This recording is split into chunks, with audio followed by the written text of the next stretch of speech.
जय धर्मेश, जय सेवा, जय मल्हार, जय भीम, जय ज्योती। आज या भारतामध्ये, लोकशाही गणराज्य भारतामध्ये, सर्व राज्यामध्ये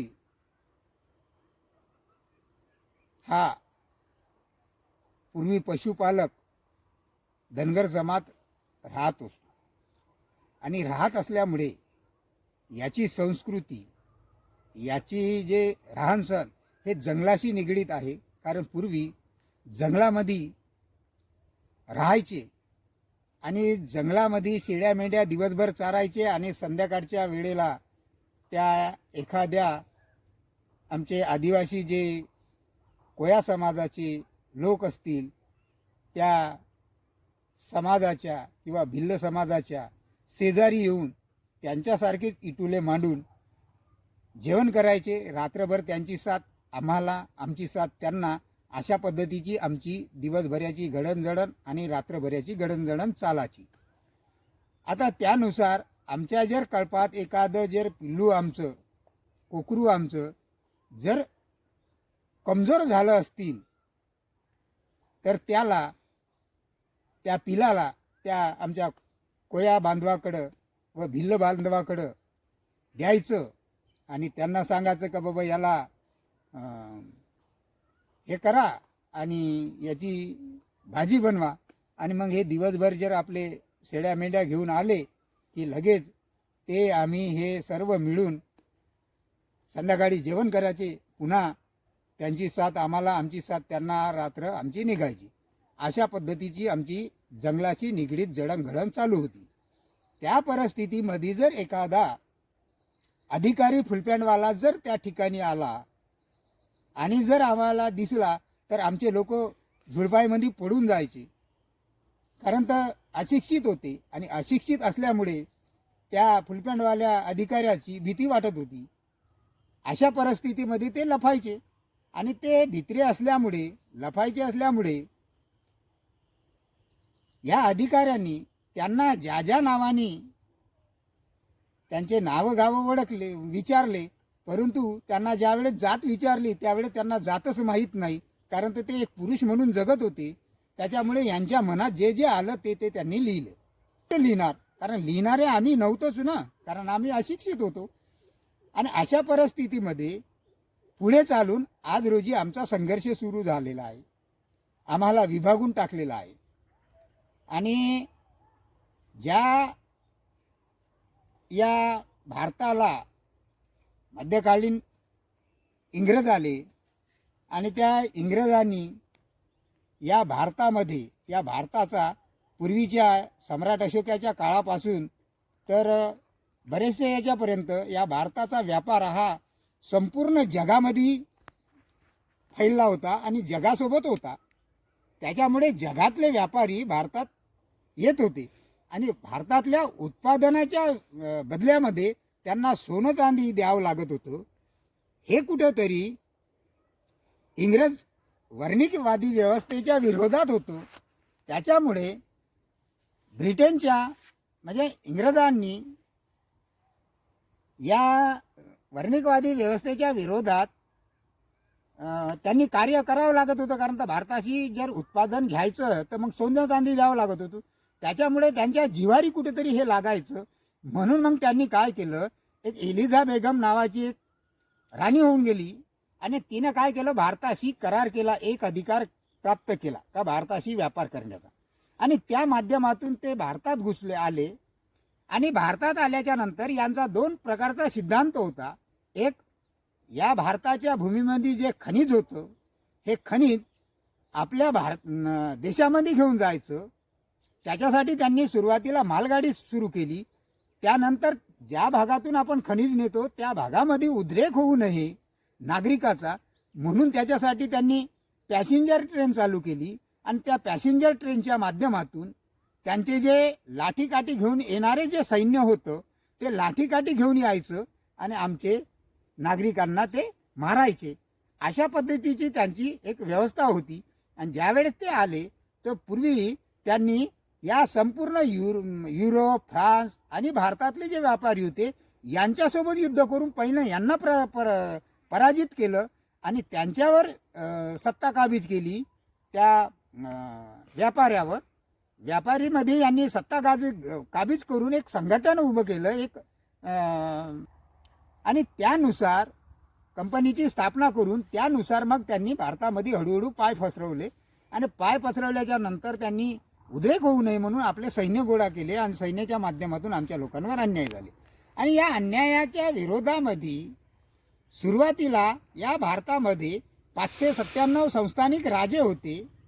काही जास्त एवढे सारे राज्य होते. यांच्याकडे पूर्वीची एक व्यवस्था होती का ज्याच्याकडे पैसा मिळायचा तो चाकरी म्हणून आमच्या लोकांना ठेवून घ्यायचा. कारण तर पैसा कमवायचा पहिला काही साधन नव्हते. त्याच्यामुळे चाकरी म्हणून सेवक म्हणून मरणासाठी म्हणून कशासाठी म्हणून लोक चाकरी करायचे. त्यामुळे कसं आहे आमचे लोक चाकरी म्हणून राहायचे आणि त्यांना पगार मिळायचा. त्या बदल्यामध्ये हे संस्थानिक राजे खूप सारे लूट करायचे. त्याच्यामुळे यांच्याकडं सैन्य पैसा आणि हे मुबलक होतो. तरी पण एवढे सारे संस्थानिक राजे असताना सुद्धा भारतावर इंग्रजांनी जेव्हा राज्य केलं आणि मग भारतातून इंग्रज गेले कसे. तर मला तुम्ही सांगा एक साधारण कुटुंबातला धनगराचा पोरगा हे भारतामध्ये इंग्रज आले. यांनी जमीनदाराच्या माध्यमातून त्या जमिनीचा स्वामित्व त्या जमीनदाराला दिलं आणि त्या जमीनदाराला 100 रुपयामधून 45 रुपये आम्हाला द्या, 15 रुपये तुम्ही ठेवा आणि उर्वरित 40 रुपये जे काही आहे ते त्या शेतकऱ्याला राहायचे. म्हणजे मेहनत करे मुर्गा अंडा खाय फकीर अशा पद्धतीची त्यांनी व्यवस्था निर्माण केली. आमची जमीन आम्ही या भूमीचे मालक आणि आमचा भूमीचा स्वामी कोणाला केलं सावकाराला केलं. आणि मग सावकाराच्या यांच्या विरोधात बंड पुकारल्याच्या नंतर पुन्हा त्यांनी ते थोडी व्यवस्था बदलवली आणि मग या भूमीचं काही प्रमाणात स्वातंत्र्य दिलं. जो कसेल त्याची शेती आणि त्या शेतकऱ्याला स्वामित्व दिलं. परंतु त्यावेळेस जे उत्पन्न व्हायचं हे कमी व्हायचं. त्याच्या माध्यमातून मग त्यांनी एक व्यवस्था निर्माण केली. त्याच्या माध्यमातून मग एक सावकार निर्माण केला का बाबा जो लगान टॅक्सला भरायचा आहे तर तुम्ही हे जमीन सावकाराला गहाण ठेवून किंवा विकून आम्हाला पैसे भरू शकता. अशा पद्धतीची त्यांनी व्यवस्था करून सावकाराला पैदा केलं. या सावकाराने काय केलं का सावकार शहरात राहायचा आणि शहरात असल्यामुळे तो गावखेड्यात जायचा नाही. मग त्याचा जो गुमास्ते होते त्याचे सैन्य होते गुमास्तेच्या माध्यमातून मुकद्दमच्या माध्यमातून तो पैसा गोळा करायचा. अशा पद्धतीचे यांनी एक फडी उभी केली आणि त्या फडीच्या माध्यमातून आमच्या शेतकऱ्यावर आमच्या जनजमीन जंगलवर यांनी कब्जा करून आमच्यावर अन्याय अत्याचार चालू केले. मग हे अन्याय अत्याचार चालू करत असताना एखादा व्यक्ती जर भरत नसेल तर त्याची फसल कापून घेऊन जायचे. अशा पद्धतीचं यांनी वर्तणूक केलं. त्या काळामध्ये अन्याय काय अत्याचार काय आणि त्याच्यावर प्रबोधन कसं करायचं मग त्याच्यामध्ये संघटन कसं करायचं एवढी सारी करण्याची जे हे होती मानसिकता खूप हे असती. त्याच्यामुळे करणं खूप कठीण होतं कारण पैसा अभावे होऊ शकत नव्हतं. म्हणून मग एक धनगराचा पोरगा निघाला. त्याला आदिशक्ती होती. तो निसर्गपूजक होता आणि त्यानं सर्वसाधारण कुटुंबातून तो जंगलामध्ये राहायचा. सदैव सोबत कुऱ्हाडी वागवायचा आणि कुऱ्हाडी वागून तो जंगलाशी शेळ्या मेंढ्या जेव्हा घेऊन जायचा त्यावेळेस तो तिथं प्रॅक्टिस करायचा आणि त्या प्रॅक्टिसमधून तो तलवारबाजी पारंपरिक आमचे जे हतियार आहे डांगी आहे बलुआ आहे तीरकामटा आहे असे जे पारंपरिक हतियार आहे हे चालवण्यात पारंगत झाला. आणि त्या पारंगतामुळे मग त्यांनी एक इंग्रजाच्या विरोधात लढा उभा केला आणि एक लोकांना अन्याय अत्याचार काय आहे याच्यावर प्रबोधन केलं. आणि प्रबोधन करून पुढील पिढीच्या उज्ज्वल भविष्यासाठी आपण संघटित झालो पाहिजे आणि यांच्या विरोधात लढलो पाहिजे अशी मानसिकता त्या लोकांची करून एक असं संघटन तयार केलं. त्या संघटनेला प्रशिक्षण दिलं आणि प्रशिक्षण देऊन त्यांना एक गुरिला नीती शिकवून या बलाढ्य अशा इंग्रज सावकार जमीनदार गुमास्ते मुकद्दम आणि संस्थानिक राजे त्या भागातले या सर्वाच्या विरोधामध्ये हे लढले. कारण हे सर्व एक होते. आज रोजी जर बघितलं आपण तर कार्यकर्ते नेते अधिकारी आणि हे सर्व वरिष्ठ हे एक आहे म्हणून तर नागरिकावर अन्याय अत्याचार होत आहे ना. तर त्या काळात किती होत असेल. आता तरी आपण शिकलो सवरलो, आपल्याला थोडं समजतात, पण त्या काळात तर हे मुळीच नव्हतं. आणि त्या काळामध्ये संघटन तयार करून हे बलाढ्य अशा शत्रूसोबत लढण्याची एक प्रेरणा त्या वीर बुधू भगत पासून आपल्या लोकांना मिळाली. आणि त्या इंग्रजाला नेस्तनाबूत करून या जनजमीन जंगलचे राजे आम्ही आज जे झाले, आज जे आम्हाला हक अधिकार मिळतात, आज जे आम्हाला आदिवासी समूहाला जे काही सोयीसुविधा मिळतात आणि एक आम्ही संघटन करू शकत आहोत, तर हे त्याच्या प्रेरणेतून या सर्व महापुरुषांनी, या सर्व जाती जातीतल्या लोकांनी प्रेरणा घेतली म्हणून तर आपण संघटित झालो. नाहीतर बगर मोबदला देता संघटित होणे आणि कार्य करणे हे त्या काळात किती कठीण असेल. आजच आपण एकाला जोडलं तर दुसरा निघून जातो, दुसरा जोडला तर तिसरा निघून जातो. तर त्या काळामध्ये हे जे अज्ञानी लोक होते, तर त्या काळामध्ये किती भयानक परिस्थिती असेल. कारण पोटासाठी भाकर मिळवण्यासाठी जो संघर्ष करत होते, त्या काळामध्ये एवढी सारी परिस्थिती असताना सुद्धा त्या वीरबुधू भगतनं एक विशाल असं संघटन करून भारताला एक नवी चेतना, नवी प्रेरणा दिली. आणि या बलाढ्य अशा इंग्रजाला, या सावकाराला, या जमीनदाराला, या गुमास्त्याला, या मुकद्दमाला आणि या संस्थानिक राजाला परास्त केलं यांच्या सैन्याला. आणि परास्त करून त्या काळामध्ये ब्रिटननं 1000 रुपयाचं त्याच्यावर इनाम ठेवलं होतं, जिंदा या मुर्दा. कारण एवढे घाबरले होते. 1000चं इनाम त्या काळचं म्हणजे आज किती करोडचं आहे हे आपण अंदाज लावू शकता. आणि मग अशा पद्धतीचा लढा लढून त्या काळातली प्रेरणा घेऊन आज रोजी आपण जर संघटित होत असेल आणि हे जर जनजमीन जंगल साठी जर लढले असत, तर मग आज त्यांचे वंशज संघर्ष का करतो. तर त्या पुढील काळात टन्या भिल निघला, बिरसा निघला, बापू शेडमाळगे निघले, असे विविध महापुरुष निघले. आणि ज्यावेळेस बिरसा गेले त्याच्यानंतर जत्रा भगत निघले. आणि ह्या जत्रा भगतनं 1903 पासून जो संघर्ष सुरू केला, हा संघर्ष 16पर्यंत केला, 1916पर्यंत केला. आणि हा संघर्ष अतिशय टोकाचा होता. कारण ब्रिटिशाला सगळ्याच्या वेगळं त्यानं एक जत्रा भगतनं एक संघटन तयार केलं होतं. आणि त्या संघटनच्या विरोधात विविध ठिकाणी नेतृत्व तयार करून त्या नेतृत्वाच्या माध्यमातून या बलाढ्य अशा इंग्रजाला, जमीनदाराला, सावकाराला, गुमास्त्याला, मुकद्दमाला आणि संस्थानिक राजाच्या सैन्याला मग त्यानं एक असहयोगक संघटन आंदोलन केलं. म्हणजे कुठंही शासकीय मालमत्तेवर हिंसा न करता किंवा दगड न टाकता एक आमच्या न्यायिक याच्यासाठी त्यानं एक आंदोलन उभं केलं. आणि हे असहयोग अहिंसक आंदोलन पुढे चालून बऱ्याचशा लोकांनी या आंदोलनातून प्रेरणा घेतली. आज रोजी जे आपण अहिंसक आंदोलन करतो, म्हणजे कुठेही हिंसा झाली नाही पाहिजे, तर हे प्रेरणा सुद्धा आपल्या वीर बुधू जत्रा भगतच्या कार्यातून आपण घेतलेली आहे. म्हणून कुठेतरी हा इतिहास विसरता कामा नये. हा जर एवढा धनगराचा इतिहास जर एवढा बलाढ्य असतील, मग त्याच्याच वंशजाला आपण कुठेतरी आदिवासी समूहातले विरोध तर करत नाही ना. मग या जत्रा भगतला डॉक्टर राजेंद्र प्रसाद 7 वेळा जाऊन मिळाले. कारण त्या काळामध्ये आपण जर बघितलं इतिहास तर बघू शकता. कारण जे आहे तर त्या काळामध्ये ते होतं. आणि राजेंद्र प्रसाद 7 वेळा त्यांना जाऊन मिळाले. त्या काळात सर्व नेते, वल्लभभाई पटेल असतील, पंडित जवाहरलाल नेहरू असतील, हे सुद्धा 9 वेळा जाऊन भेटले त्यांना, त्यांचं सहयोग घेतलं.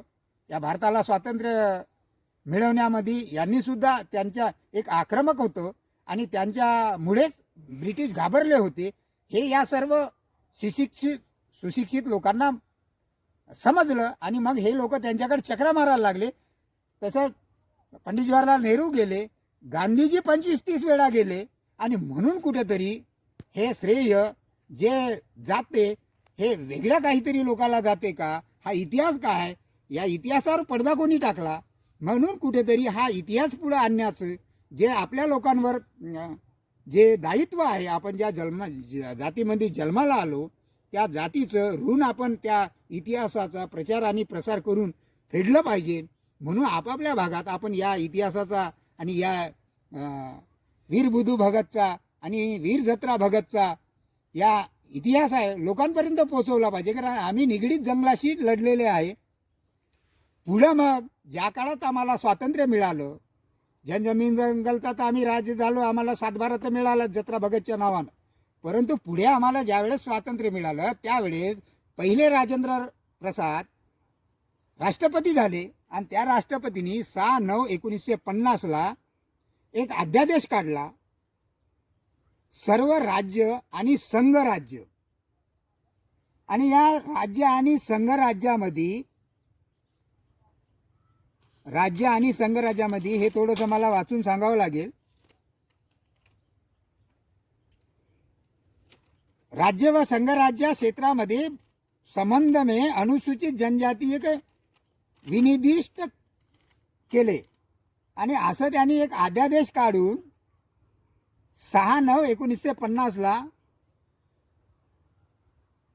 संविधानात त्याची तरतूद करून कायद्यामध्ये लोकसभा होती त्यावेळेस आणि ते लोकसभेमध्ये पारित करून त्याचं कायद्यामध्ये रूपांतर केलं आणि कायद्यात रूपांतर करून ते संविधानामध्ये नमूद केलं. आता संविधानात नमूद केलं म्हणजे आम्हाला लागू झालं, कारण भारत देश हा संविधानावर चालत असतो.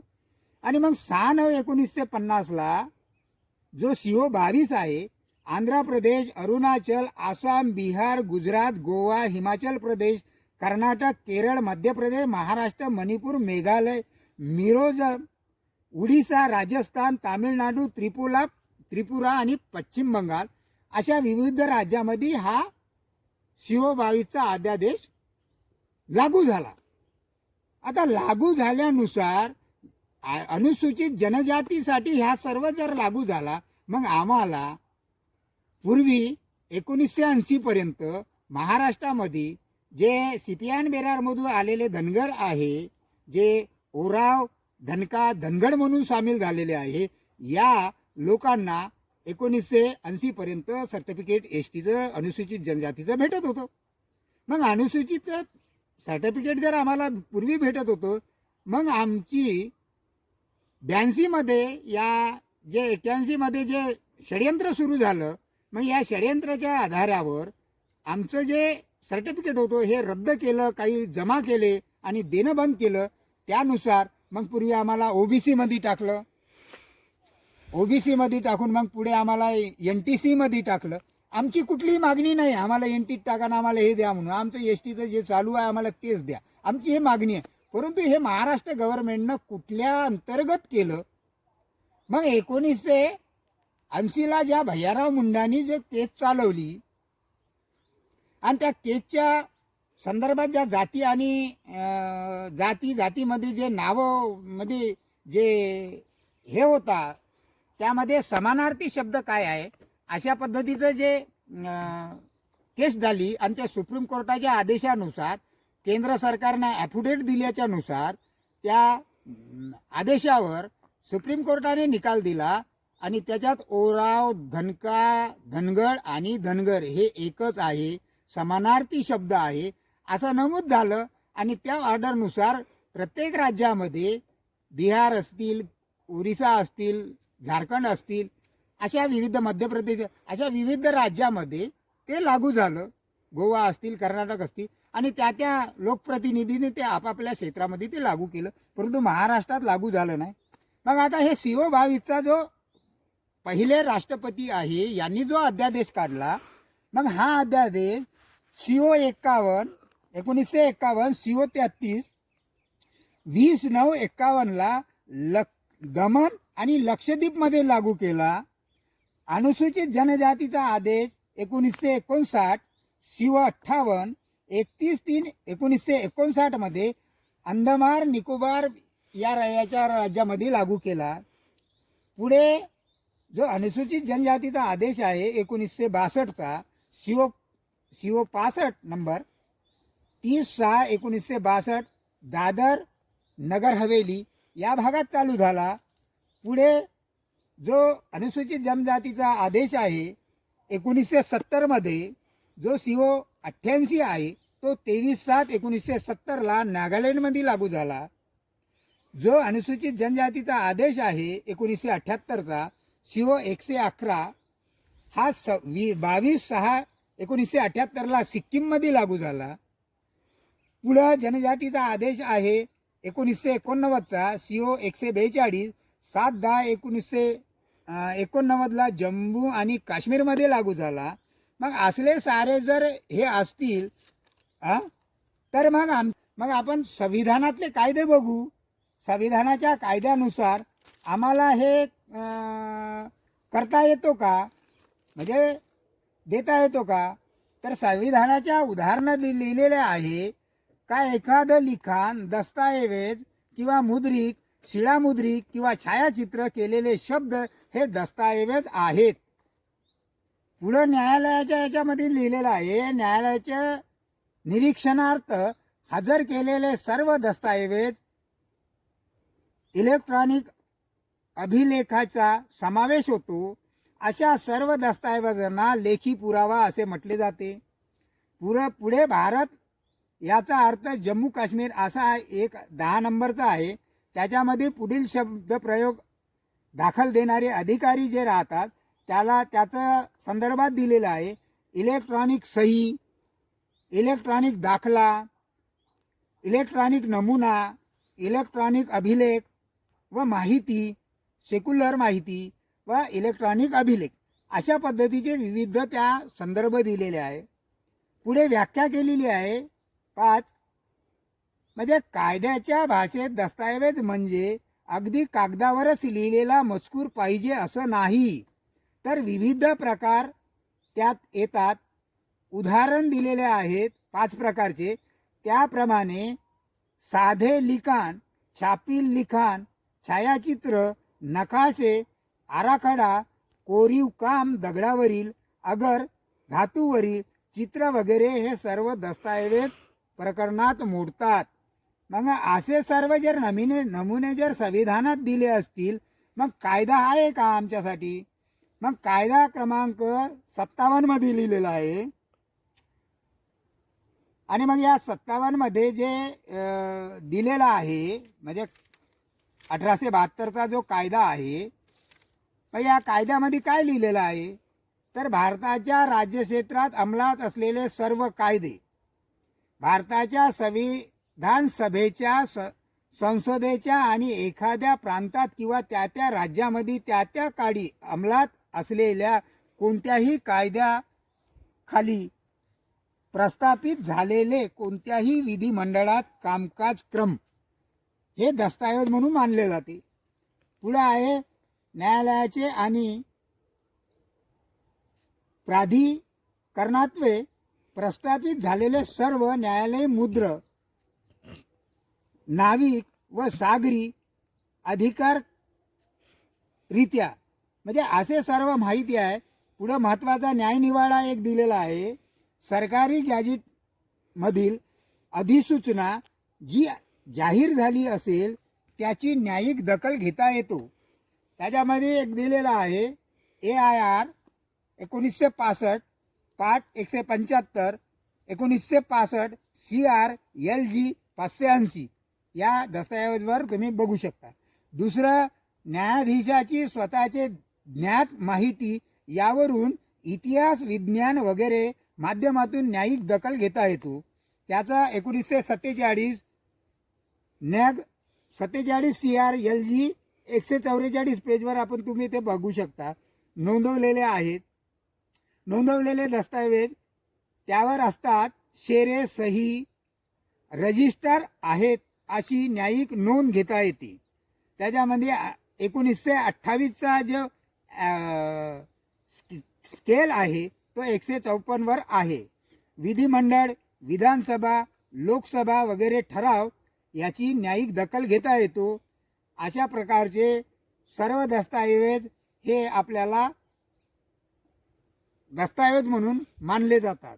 दुसरं एक आहे सार्वजनिक दस्तऐवज म्हणजे एक सार्वभौम अधिसत्तेच्या शासकीय नियामकाच्या अधिकाऱ्याच्या व यामधील लोक अधिकाऱ्याच्या कृतीचे दृश्य स्वरूप असे किंवा या कृतीचे अभिलेख असलेले दस्तऐवज म्हणजे हे सगळे दस्तऐवज मानता येतात.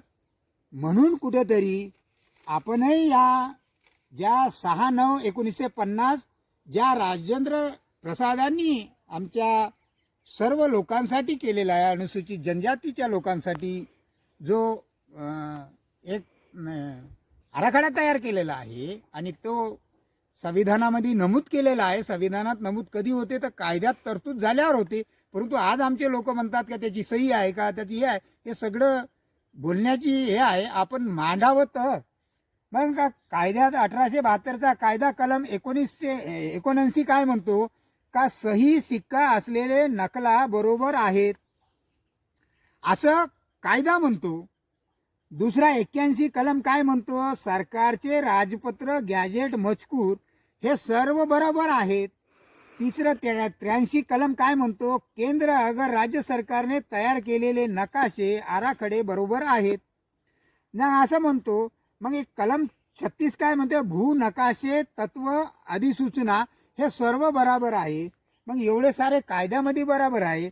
संविधानात 67 संविधानाच्या याच्यावर म्हणतात, संसदेने केलेल्या कायद्याप्रमाणे किंवा त्याखाली राष्ट्रीय महत्त्वाची म्हणून घोषित केलेले प्राचीन व ऐतिहासिक स्मारक शिल्के व अभिलेख आणि पुरातन स्थळे हे सर्व अवशेष हे पुराव्याच्या दस्तऐवजमध्ये मानल्या जातात. आता पुढे 78 आहे, भारताचे संरक्षण, भारताची भूशास्त्रीय, वनस्पतीशास्त्रीय, प्राणीशास्त्रीय आणि मानवशास्त्रीय संरक्षण, हवामानशास्त्रीय हे सर्व गोष्टी त्याच्यात मानल्या जातो दस्तऐवज म्हणून. आणि 59 आहे की भारताची जनगणना. आणि पुढे आहे संविधानातली 143 कलम राजभाषा. संघराज्याची राजभाषा देवनागरी लिपीमधील हिंदी असेल असं नमूद केलेलं आहे. आणि पुढं 344 म्हणतात क 2 मध्ये संघराज्याच्या शासकीय प्रयोजनाकरिता हिंदी भाषेचा उत्तरोत्तर अधिक वापर करा. आता ख मध्ये म्हटल्या जाते, संघराज्याच्या सर्व किंवा त्यापैकी कोणत्याही शासकीय प्रयोजनाकरिता इंग्रजी भाषेचा वाक्य प्रचार वापर करण्यावर निर्बंध. मग आता मला तुम्ही सांगा, जर संविधान निर्बंध त्या इंग्रजी भाषेवर घालत असतील, मग आम्हाला इंग्रजीशी करायचं काय, आम्हाला डी का देतात? तर आम्हाला मराठी भाषा, आमची महाराष्ट्राची मराठी मातृभाषा आहे, मग मराठीत द्या, हिंदीमध्ये द्या. मग असे सगळं होते का? मग कुठंतरी आमच्या लोकांनी जागृत होऊन जे काही विचार आणि चिंतन करून एकामेकामध्ये मतभेद निर्माण करून एकामेकाला खालीवर करून सगळ्याला समजून घेऊन एका छताखाली बसून कुठंतरी आपण विचार आणि विचार चिंतन मनन करून या सर्व पुढील ज्या गोष्टी आहे, नागरिकावर जे होत असलेले अन्याय अत्याचार आहे, ज्या या आदिवासी समूहामध्ये 33 जातीवर होणारे अन्याय आहे, या सर्व 33 जातीचे अन्याय आपण खोडून काढले पाहिजे, त्यांना सुद्धा न्याय दिला पाहिजे. कारण ह्या धनगर जमातीचा या भारतासाठी इतिहास आहे. कारण धनगर जमात स्वतःसाठीच नाही लढत तर दुसऱ्यासाठी सुद्धा लढतो आणि मुख्य प्राण्याचा सुद्धा काय हवं त्याला ही भाषा समजतो. म्हणून कुठेतरी आज रोजी बी सर्व धनगरांनी, सुशिक्षित लोकांनी पुढे येऊन, नवतरुणांनी पुढे येऊन कुठेतरी श्रेय आणि नाव आणि त्याग बलिदान करून स्वतःच्या आणि लोकांच्या हक्क आणि अधिकारासाठी लढण्यासाठी यावं. कारण पूर्वीचे आमचे महापुरुष लढले म्हणून आज आम्ही भारत स्वातंत्र्यामध्ये आहो. तसे वीर भगतसिंग आहे, राजगुरू आहे, सुखदेव आहे, चंद्रशेखर आझाद आहे. हे सर्व महापुरुष जे झाले हे वयाच्या 25व्या वर्षी आपली जवानी कुर्बान करून दिली देशासाठी. आम्ही तर एक जीवन जगत आहो. आम्ही त्या जमातीत जन्माला आलो, त्या जमातीच्या न्याय हक्कासाठी आम्ही लढलंच पाहिजे. परंतु आम्ही एकत्र येऊन लढलो पाहिजे. कारण संघटन कसं बांधायचं, संघटन पुढील लढ्यासाठी कसं तयार करायचं, हे जर प्रेरणा आम्ही जगाला दिली असेल तर मग आम्ही का घेत नाही? म्हणून काही वेळा काही महापुरुषाने म्हटलेलं आहे का धनगर जमात एकत्र होणं खूप कठीण आहे. कारण तर मेंढ्या चारत असताना एखाद्या शेतकऱ्याचा त्याच्यासोबत जर वाद झाला असेल तो दुसरा धनगर बघतो परंतु तिथं जात नाही. अशी परिस्थिती निर्माण केली तर नाही जात ना. म्हणून कुठंतरी या परिस्थितीला आणि या लोकप्रतिनिधीला आपण निवडून दिलं ते लोकप्रतिनिधी आमच्यावर घात करत असतील, या संविधानाचे पालक करते अधिकाऱ्याला पकडून आमच्यावर जर आघात करत असतील, आमच्यावर अन्याय अत्याचार करत असतील, तर कुठेतरी हे हाणून पाडण्यासाठी आपण कुठेतरी एकत्र आलो पाहिजे. हा जो बुद्धिभगतचा इतिहास आहे, हा जत्रा भगतचा इतिहास आहे, हा त्यागाचा इतिहास आहे. ज्या बुद्धभगतचा जन्म 17 फरवरी 1792ला झाला, त्या एका छोट्याशा गावामध्ये झाला. त्याचा गाव हा कोयल नदीच्या किनाऱ्यावर होता आणि त्या किनाऱ्यावर बसला की तो सगळं बघायचं हे यायचे आणि लुटमाट करून जायचे. आणि मग त्या कोयल नदीच्या याच्यातून त्यानं एक प्रेरणा घेऊन जे एवढा इतिहास घडवला, त्याचा शहीद दिवस आहे 13 फरवरी 1832 आणि त्याचा संस्कार अंतिम संस्काराचा दिवस आहे 29 फरवरी 1832. आता मला तुम्ही सांगा 13 ते 29 हा फरक किती आहे? 16 दिवसाचा. मग हा 16 दिवसाचा फरक का पडला? तर इंग्रज एवढे घाबरले होते की बुद्धभगत कोणता आहे. कारण बुद्धभगत हव्यासारखा याचा हव्यासारखा जायचा, कारण गुरीला नीतीचा अभ्यासक होता आणि तो लोकांना आपल्या सर्व सवंगड्याला आपल्या सर्व सैनिकाला गुरीला नीती शिकवली होती. आणि या गुरीला नीतीमुळे तो कोणाच्याच हातात लागत नव्हता. हवा तरी यायचा, अशा वेगानं तो यायचा. आणि खडा न खडा या जंगलाचा माहीत असलेला महापुरुष. आणि या महापुरुषानं एवढे इंग्रज घाबरले होते, एवढे जमीनदार घाबरले होते, एवढे सावकार घाबरले होते, एवढे गुमस्त घाबरले होते, एवढे मुकद्दम घाबरले होते, एवढे संस्थानिक राजे घाबरले होते. आणि त्या काळामध्ये मग त्याचा 16 दिवसाचा संघर्ष कसा, तर 16 ज्या दिवशी तो शहीद झाला त्या दिवशी त्याची मुंडी छाटून कमिशनरला, इंग्रज कमिशनरला ते ट्रेनमध्ये पाठवली. आणि ते ट्रेनमधून जोपर्यंत येत नाही तोपर्यंत त्याच्यावर अंतिम संस्कार नाही झाला. एवढी आमचा त्यागाचा इतिहास आहे. पुढे त्याच्या 2 मुलाचा, 2 सुनायचा, 2 मुलीचा जे मृतदेह आहे, त्या मृतदेहाचे मुंड्या कापून त्या हजारीबागच्या बाजारामध्ये फिरवला. एवढे ते घाबरले होते का बा ज्या आदिवासी समूहासाठी आम्ही लढले, आम्ही ते आदिवासी समूहातला एक प्रमुख घटक म्हणून लढले. मग जर घटक म्हणून लढले असतील, मग एक घटका या आदिवासी समूहातल्या घटकामध्ये एखादा लढणारा होऊ नये म्हणून आमच्यावर ते धास्ती निर्माण करण्यासाठी इंग्रजानं ते षडयंत्र केलं होतं. अशा पद्धतीनं आमच्या महापुरुषाचा त्यागाचा इतिहास आहे. पुढे बिरसाला त्या रांचीच्या हजारीबागच्या जेलामध्येच टाकलं, त्याच्यावर अन्याय अत्याचार करून त्याला जेलातच शहीद केलं. अशा प्रकारे त्याच्यासमोर मग ज्यावेळेस जत्रा भगत निघाला, यालासुद्धा त्या रांचीच्या जेलामध्येच 16 टाकलं. आणि 16 काही अटी शर्तीवर 2 महिन्याच्या पहिलं सोडलं. आणि 2 महिन्याच्या नंतर सोडल्यानंतर त्याच्यावर जो अन्याय अत्याचार झाला त्यामुळे तो लोकांमध्ये जाणारा प्रचार करणारा माणूस त्याच ठिकाणी 2 महिन्याच्या बाद मरण पावले आणि शहीद झाले. आणि ते शहीद झाल्यामुळे या ज्या लोकांनी जे श्रेय घेतलं, या लोकांनी तिथं सूटबूट पेरणारे एक ISI अधिकारी, एक बॅरिस्टर माणूस सगळे कपडे काढून फेकून देतो आणि आपण धोतर घालून तिथं जाऊन बसतो का मी जत्राचा अनुयायी. आणि मी जत्राचा अनुयायी असल्यामुळे आमचे लोक साधे भोळे आणि या लोकांवर विश्वास ठेवला आणि त्यावेळेस यांना 400 रुपये दिले. आणि अशा पद्धतीचा मग समोरचा भारताला स्वतंत्र करण्याचा इतिहास आहे. परंतु या स्वतंत्र करण्यामध्ये जास्तीत जास्त मोठ्या प्रमाणात भूमिका हे धनगर महापुरुषाची आहे, धनगर लोकांची आहे.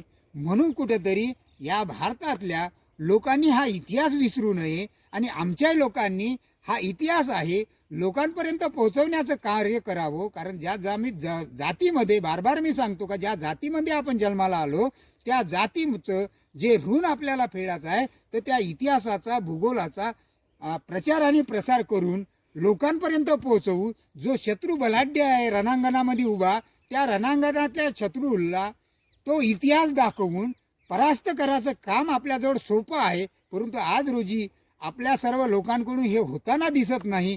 याची कुठेतरी दखल आणि चिंतन आणि मनन करावं. आणि या वीर बुधू भगतचा इतिहास आहे, हा भूगोल आहे, या जत्रा भगतचा जो इतिहास आहे, कारण हे महाराष्ट्रातले रहिवासी आहे आणि हे कोकण विभागातले, दख्खन विभागातले, आमच्या नर्मदा नदीच्या किनाऱ्यावरून गेलेले आहे. कारण पलायन करण्याचा जो मानस होता, जो धाडस होता, फक्त हा धनगराचा होता. कारण यांनी शेड्या मेंढ्या घेऊन इथून तिथं पलायन करत असायचे आणि त्या भागात गेल्यावर त्या लोकांशी कसं वागायचं, त्यांची भाषा कशी आहे, ह्या सर्व गोष्टीचा अनुभव यांना होता. कारण संस्कृतीचा अनुभव ज्याला असं, शिक्षण घेतल्यामुळे माणूस अभ्यासक होत नाही, पण संस्कृतीचा ज्याला अभ्यास असतो तो माणूस अभ्यासक. आणि मग या धनगरामध्ये हे पलायन करण्याचं जे धाडस होतं, याच्यामुळे कुठेतरी आमचे लोक पलायन करत करत त्या ठिकाणी पोचले, रोहतास गडाचे एक मालक झाले. आणि त्या काळामध्ये ज्या मुघलनं त्या किल्ल्यावर आक्रमण करून या लोकांना, निसर्गपूजक असल्यामुळे हे जंगलात पूजाला गेले आणि पूजा करण्यासाठी गेल्यावर काही मोजक्याच बाया त्या किल्ल्यामध्ये असल्यामुळे त्या किल्ल्यावर आक्रमण करून तो किल्ला ताब्यात घेतला. त्याच्यामुळे आम्ही मग सिंधू खोऱ्याखोऱ्यांनी त्या छोट्या नागपूरमध्ये आमचे महापुरुष येऊन राहिले आणि त्या महापुरुषाच्या माध्यमातून मग हा सर्व इतिहास घडलेला आहे. मग एवढा सारा आमचा इतिहास त्यागाचा असताना सुद्धा आम्ही जर त्या इतिहास लोकांपर्यंत पोहोचवत नाही आणि आम्ही ज्या बलाढ्य शत्रू, जो आदिवासी समूहामध्ये ज्या 10-12 जातीच आमचा वाटा खातो, त्या वाट्याकरीच्या समोर मांडत नाही, म्हणून तर ते आम्हाला विरोध करतात ना. कारण तर आज रोजी तलवारीची लढाई नाही, परंतु पेनीची लढाई आहे. पेनीच्या माध्यमातून, या इतिहासाच्या माध्यमातून त्यांच्यापर्यंत हा इतिहास जर पोहोचला तर मला नाही वाटत शत्रू आमच्या रणांगणात आमच्या समोर उभा राहील आणि कुठेतरी आम्ही आमची लढाई जिंकू. म्हणून कुठेतरी या लोकांना माझे हात जोडून विनंती आहे का हा इतिहासाचा प्रचार आणि प्रचार करण्यासाठी एक कदम पुढे यावं आणि इतिहासाचा प्रचार करावा, एवढीच तुमच्याकडून आशा आणि अपेक्षा करतो आणि थांबतो.